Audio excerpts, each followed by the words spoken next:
I'm sorry, Mom. I'm sorry. I'm sorry. मलाई माफ गर मेरी आमा, मलाई माफ गर। यो झिलिमिली संसारले मलाई कता कता यति अल्झायो आमा। म तिम्रो त्यो अँध्यारो झुपडीमा अनि त्यो म जन्मेको घरमा र तिम्रो अँगालोमा र तिम्रो काखमा आउन सकिरहेको छैन आमा। धेरै वर्ष भइसकेछ, धेरै साल बितिसकेछ आमा। यो झिलिमिली संसारले मलाई अल्झाएको अनि आफ्नो त्यो अँध्यारो गाउँ, सानो बत्ती बलेको गाउँलाई मैले नटेकेको।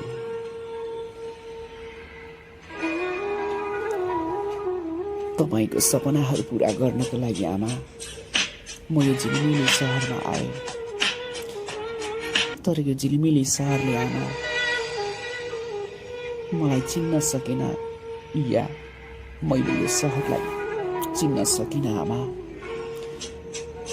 कता कता तालमेल नमिलेको जस्तो लाग्छ आमा। अनि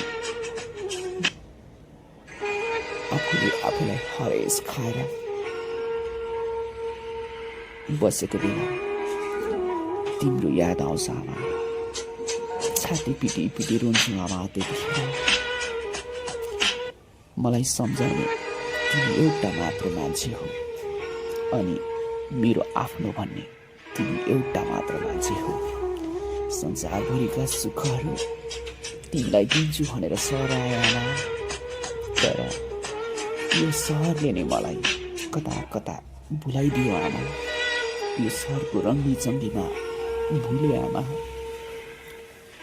तपाईको त्यो विश्वासिलो र आदर्श छोरा अब लाग्छ मैले बाटो बिराइसके जस्तो लाग्छ आमा। आमा सपनामै भए पनि आएर मेरो कान पक्रिदिनुहोस्, मलाई सही बाटो देखाइदिनुहोस्। कता कता बाटो बिराए जस्तो लाग्छ आमा। झिलिमिली संसार सँगसँगै यो रौनक सँगसँगै म पनि परिवर्तन हुन थालिसकेछु आमा। अनि मैले त्यो तिम्रो च्यातिएको चोली फरिया देख्न छोडेछु आमा। अनि वर्षौँसम्म तिमीले लगाएको ती चप्पलहरू फेर्ने सोचहरू बदलिसकेछु आमा। अनि एक छाक मात्रै खाएर तिमी भोको पेट बसेको यो आँखाले बिर्सिसकेछ आमा। त्यसैले भन्छु यो चिसो हावाको बेगसँगै तिमी आऊ आमा।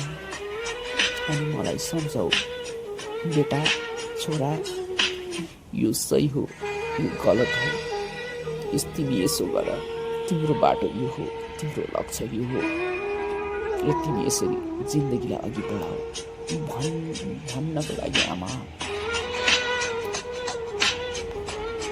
आज आएर यो संसार सुन्ने सुन्ने लागिरहेछ आमा। म त दौडेर तपाईँको काखमा आएर सुत्न मन लागेको छ आमा। अनि धेरै वर्ष यी आँखाहरूले राम्रोसँग निदाउन सकिरहेका छैनन्। त्यसैले तपाईँको लोरी सुन्दै तपाईँको हातको स्पर्शसँगै लामो समयसम्म सुत्न मन लागेको छ आमा। तिमीले म प्रति धेरै आशहरू गर्यौ, सपनाहरू साँच्यौ, सपना देख्यौ पनि। किनकि बाबाले हजुरलाई चाँडै र सानोमै छोडेर जानु हो जतिखेर म 2 सालको पात्र थिएँ। अनि बाबा नभए पनि बाबा र आमाको दुवैको माया हजुरले मलाई दिनुभयो। मलाई केहीमा कमी गर्नु भएन। तपाईँ मेलापात गएर आउँदाखेरि तपाईँको त्यो गोजीमा भुटेको मकै मेरो लागि भनेर ल्याइदिनुहुन्थ्यो। तपाईँको ती हातहरूले मेरो मुखमा खुवाउँदा खेरि म कति खुसी हुन्थेँ र म चपाउन सक्दिनँ थिएँ। यो छोराको त दाँतै छैन, म आफै चपाएर दिन्छु भनेर तपाईँले चपाएर मेरो मुखमा हालिदिनुहुन्थ्यो त्यो लिटो मकैको। म कति भाग्यमानी हुन्थेँ, कति उफ्रिन्थेँ, कति रमाउँथेँ। यो सहरको यो आधुनिकताको ती पिज्जा बर्गर अनि सिक्वा भन्दा पनि तपाईँले ती टोकेर दिएको मकैको लिटो अहिलेसम्म झलझल याद आउँछ आमा। यी सम्झेको मात्र थिए, मुखमा पानी आइसक्यो आमा। फेरि पनि ती दिनहरू आओस् भनेर कति कामना गर्छु। हे भगवान, यदि साँच्चै भगवान हुनुहुन्छ भने मेरी आमासँग मेरो पुनः मिलन गराइदिनुहोस्, किनकि उहाँ यस संसारबाट बिदा लिएर गइसकिन्। आज पनि आमा बस्ने सानो घर छ गाउँमा। जब आमाले छोडिन् तबदेखि त्यो घरमा म जान सकिरहेको छैन, किनकि आमा तिमी सुत्नु भएको पलङ त्यहीँनिर छ अनि तिमीले ओढ्नु भएको ती पुराना चेपिएका भुवा परेका ब्ल्याङ्केटहरू पनि मैले पट्याएर ती खटियामा राखिदिएको छु आमा।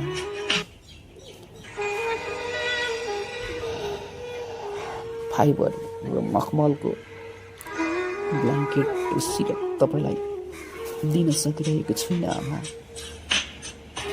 आशा गर्छु यो जन्ममा म हजुरको छोरा भए, यदि भगवान अर्को जन्म हुन्छ भने प्लिज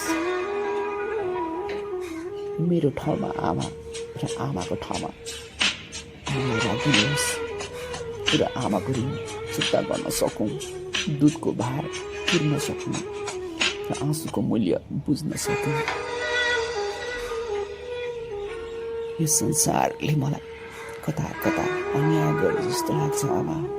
त्यसैले मलाई सही बाटो देखाइदिनुहोस् आमा। म दौडिँदा दौडिँदै कता कता ठेस लागेर लडेको छु आमा। लडेको बेला तपाईँ आएर उठाइदिनुहोस् मेरी आमा। अब त थाक्दै गइसकेँ आमा। मलाई पनि तिमी भएको ठाउँमा आउन मन लागिसक्यो आमा। यो सहर बजार, यो संसारको रमझम रमाइलोपन देखेर वाक्क लागिसक्यो आमा। तपाईँ जस्तै सुनसान ठाउँमा, तपाईँ जस्तै सुनसान बस्तीमा आएर एक्लै बस्न मन लागेको छ आमा।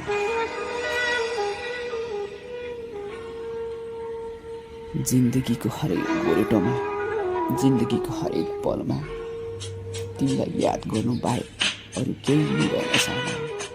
यो झिलमिली सहरमा, यो झिलमिली संसारमा तिमीलाई याद गरिरहेछु आमा।